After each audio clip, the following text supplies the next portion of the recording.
बेटा दवाइयाँ तो ला दे। अरे पापा, दवाइयाँ लेने क्यों जाना है? आयु ऐप से नजदीकी मेडिकल द्वारा घर पर ही मंगवाता हूँ ना।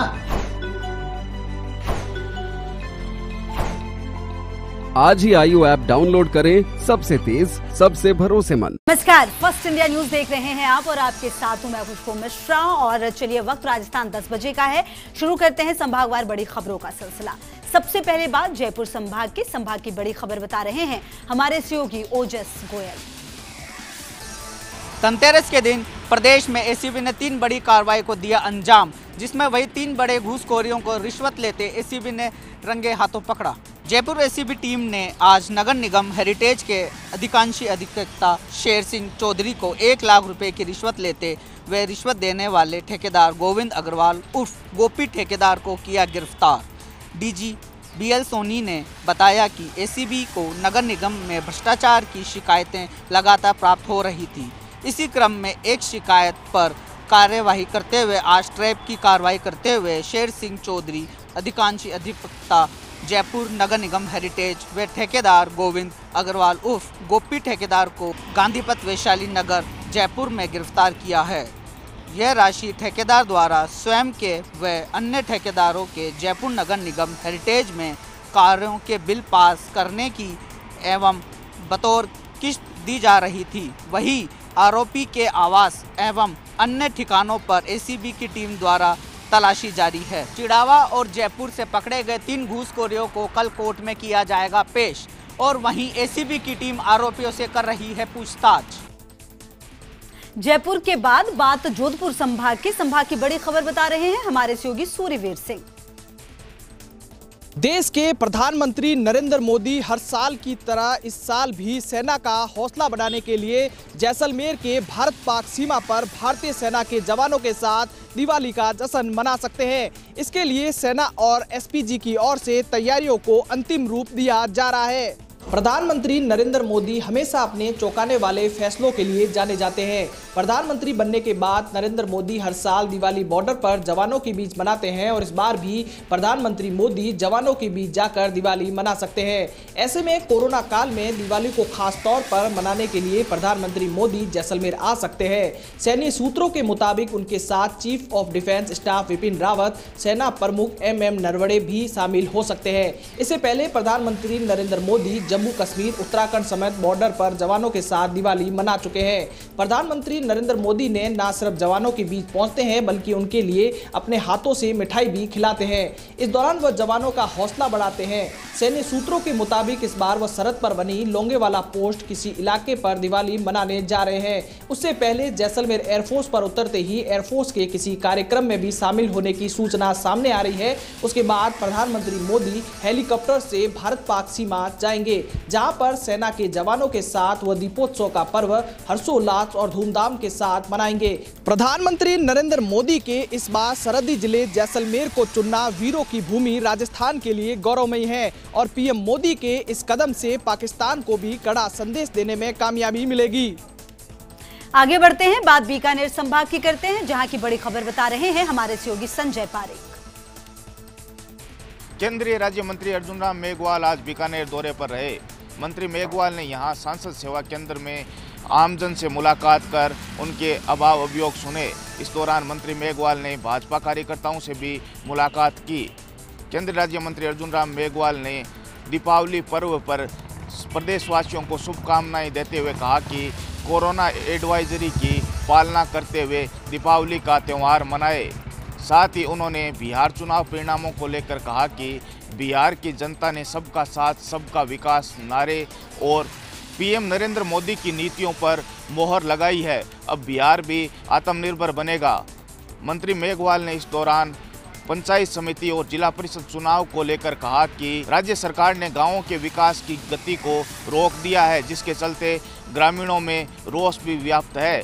पंचायत समिति और जिला परिषद चुनाव में निश्चित तौर पर भाजपा परचम फहराएगी। आगे बढ़ते हैं, बात उदयपुर संभाग की करते हैं, जहां की खबर बता रहे हैं हमारे सहयोगी रवि शर्मा।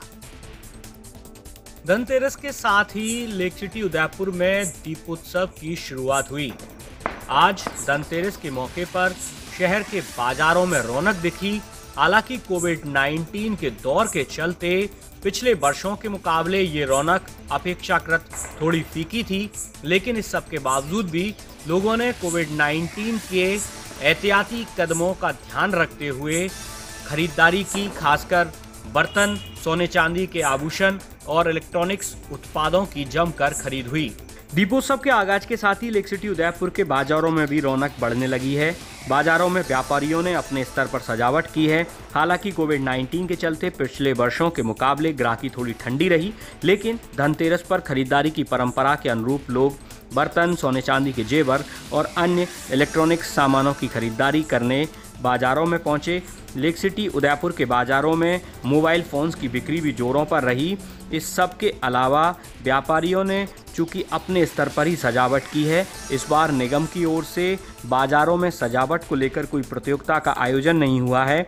ऐसे में व्यापारियों की यही कोशिश है कि ज़्यादा से ज़्यादा लोग उनके प्रतिष्ठानों तक पहुँचें ताकि आर्थिक मंदी के दौर को समाप्त किया जा सके। एक मोटे अनुमान के हिसाब से लेक सिटी उदयपुर में दीपोत्सव के तहत करीब 300 करोड़ रुपए की खरीदारी का अंदाज लगाया गया है।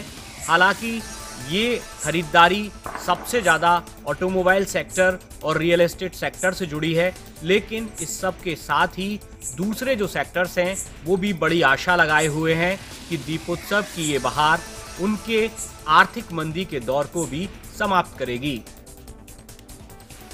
आगे बढ़ते हैं, बात कोटा संभाग की करते हैं, जहां की बड़ी खबर बता रहे हैं हमारे सहयोगी सचिन ओझा। दीपावली की रौनक के बीच कोटा शहर पुलिस ने किया बड़ा धमाका। चोर गिरोह का किया पर्दाफाश, 17 लाख रुपए से अधिक का माल किया बरामद। कोटा शहर पुलिस ने आज बड़ी कार्रवाई करते हुए चोर गिरोह गैंग का पर्दाफाश किया है और गिरोह से जुड़े 2 सदस्यों महेंद्र बैरागी और राकेश मेहरा को धर दबोचा। यह गैंग दुपहिया वाहन और मोबाइल चोरी करती थी और पूछताछ के बाद पुलिस ने 28 मोटरसाइकिलें, 7 स्कूटी सहित 35 दुपहिया वाहन और 20 मोबाइल फ़ोन बरामद किए हैं। इनकी अनुमानित कीमत 17 लाख रुपए से अधिक है। शहर एसपी गौरव यादव के अनुसार नशे के लिए ये दोनों चोरी की वारदातों को अंजाम देते थे। इन दोनों शातिर चोरों ने महावीर नगर, दादावाड़ी, जवाहर नगर, अनंतपुरा और रेलवे कॉलोनी के क्षेत्रों में यह वाहन चुराए थे। फिलहाल महावीर नगर थाना पुलिस इन दोनों चोरों से पूछताछ में जुटी हुई है और गिरोह में और कौन सदस्य थे उनके बारे में जानकारी जुटाई जा रही है। आगे बढ़ते हैं, बात अजमेर संभाग की करते हैं, जहां की बड़ी खबर बता रहे हैं हमारे सहयोगी कौशल जैन। शिकायत पर कार्यवाही की बजाय बदसलूकी और धक्के मारकर कार्यालय से बाहर निकाल देने का आरोप लगाते हुए एक शिक्षाविद कार्यालय के बाहर मुख्य सड़क मार्ग पर लेट गए। नगर निगम कार्यालय के बाहर हुई इस घटना के बाद खासा हंगामा खड़ा हो गया। सार्वजनिक पार्क में ठेकेदार द्वारा जारी निर्माण कार्य की शिकायत लेकर नगर निगम पहुंचे रिटायर्ड प्रोफेसर निगम के अधिकारियों पर गंभीर आरोप लगाते हुए निगम कार्यालय के बाहर मुख्य द्वार की सड़क पर ही लेट गए। अपनी शिकायत की सुनवाई के बजाय निगम अधिकारियों पर उनके साथ बदसलूकी का आरोप लगाते हुए शिक्षाविद जैसे ही सड़क पर लेटे तो खासा हंगामा खड़ा हो गया। अजमेर के नामचीन महाविद्यालयों में अध्ययन करवा चुके प्रोफेसर के परिजन भी मौके पर आ पहुंचे और हंगामा बढ़ता चला गया। निगम प्रबंधन ने मौके पर पुलिस जाब्ता बुलवाया और लगभग आधा घंटे चले इस ड्रामे की समझाइश के साथ समाप्ति हुई। शिकायत लेकर आए प्रोफेसर सत्यपाल पिलानिया ने आरोप लगाया कि उन्हें थप्पड़ मारकर और धक्के दिए और कार्यालय के बाहर निकाल दिया। खासी मशक्कत के बाद निगम के सीईओ ने मामला शांत करवाया। शिक्षाविद का नगर निगम के अधिकारियों पर यूं इस तरह से आरोप लगाना कई बड़े सवाल खड़े करता है, लेकिन हंगामे के बाद लिया गया यू टर्न भी सवालिया दायरे में है। आगे बढ़ते हैं, बात भरतपुर संभाग की करते हैं, जहां की बड़ी खबर बता रहे हैं हमारे सहयोगी दीपक लवानिया। भरतपुर में दीपावली से पूर्व आज एक भीषण सड़क हादसा हुआ है जिसमें 3 लोगों की दर्दनाक मौत हो गई है। आगरा बीकानेर राष्ट्रीय राजमार्ग पर बासी गांव के पास हुए इस हादसे में 3 लोग गंभीर रूप से घायल भी हुए हैं। चेवर थाना प्रभारी राजेश खटाना ने बताया कि केवलादेव नेशनल पार्क में गाइड दिलीप कुमार सैनी की हालत बिगड़ने पर उसे भरतपुर से जयपुर के लिए रेफर किया था, लेकिन रास्ते में ही दिलीप कुमार की मौत हो गई थी। मृतक के शव को लेकर उसके परिजन और परिचित जब वापस एम्बुलेंस के जरिए भरतपुर लौट रहे थे तो बासी गांव के पास एम्बुलेंस चालक को नींद की झपकी आ गई और वह अपना संतुलन खो बैठा। एम्बुलेंस एक ट्रॉले से जा टकराई। हादसा इतना भीषण था कि एम्बुलेंस के पर कच्चे उड़ गए। हादसे में एम्बुलेंस में सवार 3 लोगों की मौके पर ही दर्दनाक मौत हो गई। साथ ही दिलीप की पत्नी और पुत्र सहित एम्बुलेंस चालक गंभीर रूप से घायल हो गया। इन सभी घायलों को भरतपुर के एक निजी अस्पताल में भर्ती कराया गया है। दीपावली से एक दिन पूर्व हुए इस हादसे पर सभी गहरा दुख जता रहे हैं और मृतकों के परिवार में हाहाकार मचा हुआ है। मृतक दिलीप सैनी केवलादेव घना नेशनल पार्क में सीनियर गाइड था और बीती रात उसकी अचानक तबीयत खराब होने पर जयपुर के लिए रेफर किया था। गाइड दिलीप के परिजन जब उसे जयपुर लेकर जा रहे थे तब रास्ते में उसकी मौत हो गई और वापस भरतपुर लौटते समय दर्दनाक हादसे में दिलीप के एक पुत्र, ड्राइवर व पुत्र के दोस्त की मौत हो गई है, जबकि मृतक दिलीप की पत्नी व उसका छोटा बेटा गंभीर रूप से घायल हुआ है। दीपावली से पहले हुए इस भीषण सड़क हादसे को लेकर लोगों में शोक का माहौल है और मृतक परिवारों के घरों में हाहाकार मचा हुआ है। पूर्व विधायक विजय बंसल, पूर्व मेयर शिव सिंह भौंट के अलावा अन्य राजनेताओं ने भी इस हादसे पर गहरा दुख जताया है। छोटे से ब्रेक के लिए रुक रहे हैं। ब्रेक के बाद भी खबरों का सिलसिला जारी है। बने रहिए फर्स्ट इंडिया।